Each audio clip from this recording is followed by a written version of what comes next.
السلام علیکم زه منیس خان او نن د نومبر 23 تاریخ د معیشت حواله سره تشویشناک خبره د IMF په ریپورت کې ښکاره شوې دي او هغوی ویلي دي چې 5300 ارب روپۍ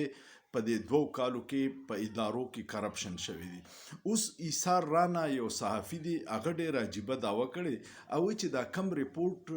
جاری شو نو دې کې وزارت خزانه افسرانو IMF ته سوالونه مینتونه کړي، لاس یې ورته نیولي او ډیر خطرناک شیزونه دا ریپورت نه ایستی دي. کو هغه شوی وي نو بیا به دنیا ډیره حیرانه وه نو چې لا 5300 ارب کرپشن دي چې دې نه بس خطرناک نور شیزونه چې اته لا د حکومت او د وزارت خزانه د افسرانو په ریکویسټ ایستی دي. دا ډیر د افسوس خبره ده. بل خبره ده چې ټول دنیا ته پته ولګېده چې د پاکستان د معیشت څه پوزیشن دی، د حکومت دعوی څه دي او دا ولې جاری کو. دا دوی نه جاری کو، دا ریپورت په جولای کې تیار شوی دی خو دوی دباو کړی او اوس په دسمبر کې د 1.2 ارب ډالر قسط را روان دي. نو IMF حکومت ته وی کو قسط مو پکاري نو ریپورت جاری کې نو دغه یری نه جارو کو چې دوی ته بیا د پیسو ډالرو ضرورت دی، د لوټمار ضرورت دی، نو هغه د پاره جارو کو. بل یو دی ریپورت کې دا خبر دی چې د مخکې به د کرپشن کې پولیس ډپارټمنټ په ټاپ باندې، اوس عدلیه نمبر 1 ده او د دې IMF ریپورت کې عدلیه په کرپشن کې او په بدعنوانۍ کې نمبر 1 ده. خو بل طرف ته د ججانو صاحبانو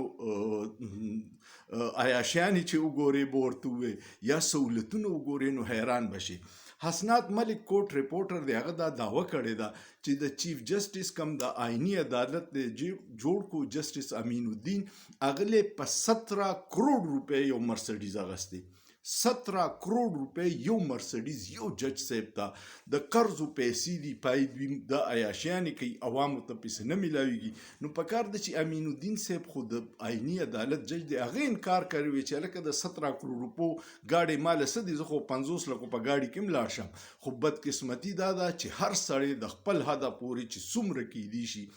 نو دا سہولتونه حاصلوي. بل یو ډیر اهم خبر دی او هغه روف کلاس را کړی دی چې بدعنواني خو په هر لیول ده، خو هغه دا دعوه کړې ده چې په سیستم کې د بینکینګ سیستم کې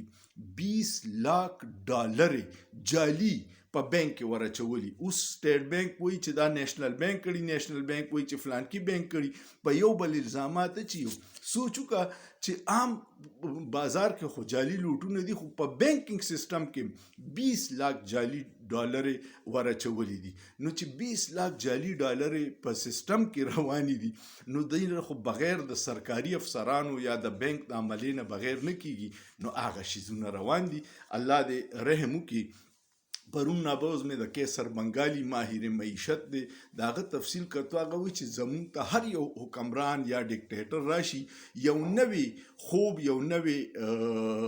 لالی پاپ را لراکی. اول وی سی پیک وانو سی پیک سره دا و چې دا گیم چینجر دی، دې سره و د پاکستان تقدیر بدل شي. نن سبا پټه په ولاړه ده او دای بنیادی وجه دا ده چې دا غوی ته د سکیورټي ایشوز دي او امریکا په خپه ده چې د سی پیک انویسټمنٹ باندې امریکا خپه ده. نو سکیورټي اول زموږ فوج ذمہواری غسته وا او دیله یو ځان له ډیویژن فوج ور کړو، خو بیا په غوی حمله کېده. نو دغه د غوی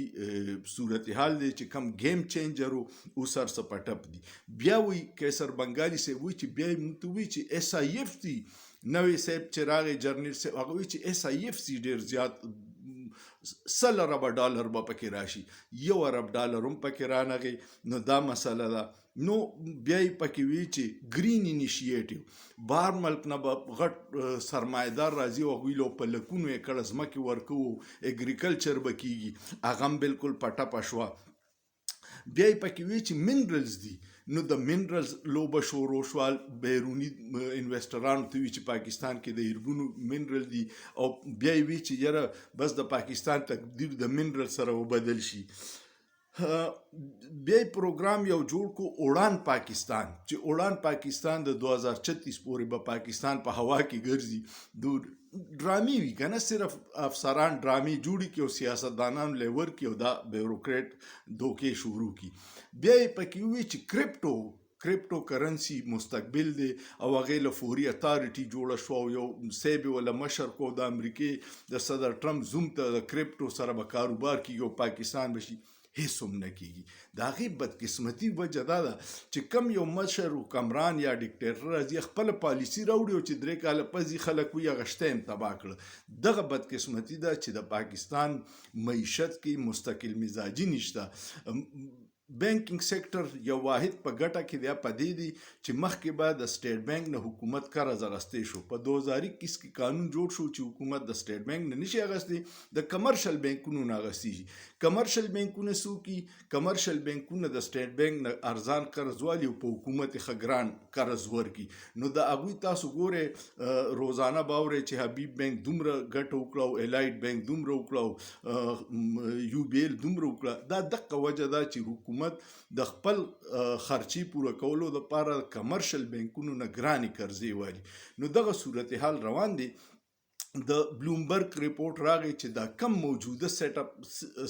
نظام روان دی په دې کې د پاکستان د معیشت د ټیک کېدو هیڅ چانس نشته د دې نه مخکې د اکانومیست ریپورت راغلی هغوی هم ویلي چې کم معیشت روان دی دا په قرضو معیشت دی دا مصنوعي معیشت دی چې یو قرضه سعودي عرب یا دوبۍ والا یا چین خپله واپس واغسته او رول ورې نه کړه بیا زموږ سره هیڅ نشته هر څه و پټه پناسي نو نظام کې خرابتیانې ډېرې دي خو مزو کې اشرافیه ده ځکه چې قرضې والي هغوی په خپله عیاشانو کې چې یو چیف جسټس صاحب په 17 کروڑ روپو مرسډیز ګاډي کې ګرځي او عوام چې دی 2 وخته روټۍ ورته نه میلاویږي نو ملک به ترقي وکړي امید لرم چې تاسو به په دا صورتحال پوه شوي ویډیو کوم خوښه شوه کمنټ وکړئ لایک کړئ شیر کړئ او سوچ پیو کې په سوچ کې څه ګناه نشته